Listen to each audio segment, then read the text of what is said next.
Draft seed bill 2025పై professor Jayashankar Telangana agricultural యూనివర్సిటీలో జరిగిన చర్చా కార్యక్రమంలో వ్యవసాయ శాఖ మంత్రి తుమ్మల నాగేశ్వరరావుతో పాటు వీసీ జానయ్య, వ్యవసాయ అధికారులు, నిపుణులు ఇందులో పాల్గొన్నారు. కేంద్రం రూపకల్పన చేయబోతున్న ఈ చట్టంలో చేయాల్సిన మార్పులపై తమ అభిప్రాయాలను తెలిపారు.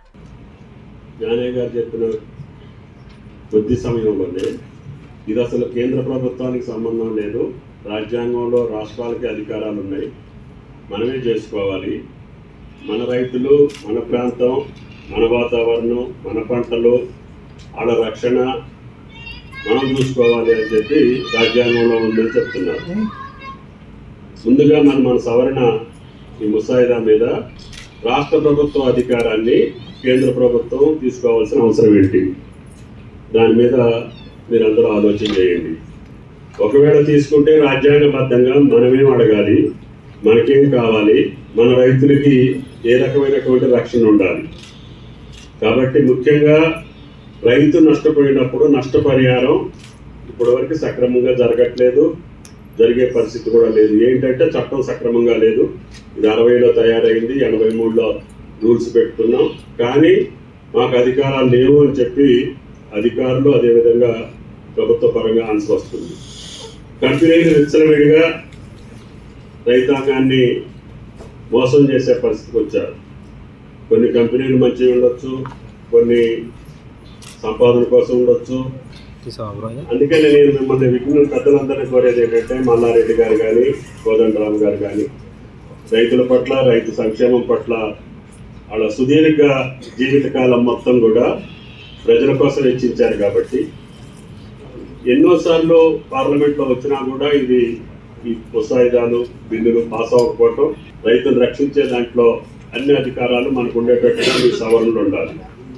అది సర్టిఫికేషన్ కావచ్చు, లేదు పర్మిషన్స్ కావచ్చు, కంపెనీలు పెట్టే విధానాలు కావచ్చు, వీటికి అన్నిటికీ కూడా ఎక్కడో కేంద్ర ప్రభుత్వం ఎక్కడో అధికారాలు ఇస్తే, ఎక్కడో పర్మిషన్లు ఇస్తే వాటిని మన దగ్గర మనం అమలు చేయాలని అంటే వీలు కాని పరిస్థితి ఉంటుంది.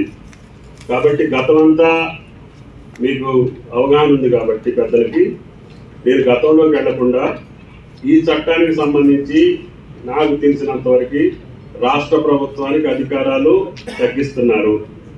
రాష్ట్ర ప్రభుత్వ అధికారాలు లేకుండా స్థానికంగా మనం అమలు చేసే పరిస్థితులు దాదాపుగా ఉండవు. కాబట్టి కేంద్ర ప్రభుత్వం యొక్క అధికారాలు ఏంటి, రాష్ట్ర ప్రభుత్వానికి ఉండాల్సింది ఏంటి, రైతుని సంపూర్ణంగా మనం రక్షించుకోగలగాలి అని అంటే ఇంకా ఏమైనా సవరణలు చేయాలి. మీరు సంపూర్ణంగా డిస్కస్ చేయండి. మీ యొక్క ఆలోచన ప్రకారంగా మన రాష్ట్ర ప్రభుత్వం కేంద్ర ప్రభుత్వానికి 11 లోపుగా ఈ యొక్క సవరణలు పంపించేటటువంటి అవకాశం తీసుకోవాలని చెప్పి జానయ్య గారు, రాజిరెడ్డి గారు పెద్దలందరూ మీ యొక్క డిస్కషన్కి ఈరోజు అవకాశం ఇచ్చారు.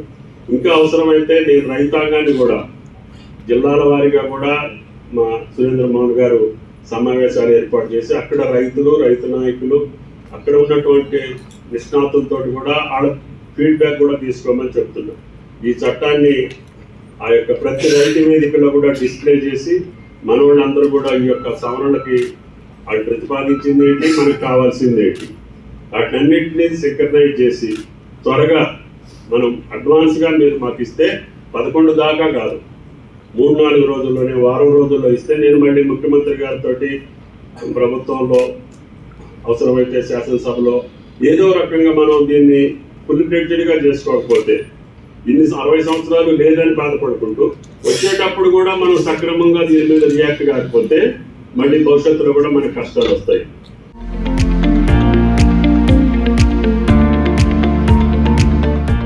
ఈ రోజు ప్రసారమయ్యే కార్యక్రమంతో పాటు సాగుదారులకు ఉపయోగపడే సేద్య సమాచారం, అభ్యుదయ రైతుల అనుభవాల కోసం HMTV అగ్రి యూట్యూబ్ ఛానల్ను సబ్స్క్రైబ్ చేసుకోండి. ఇది ఇవాల్టి నేల తల్లి కార్యక్రమం. నమస్తే.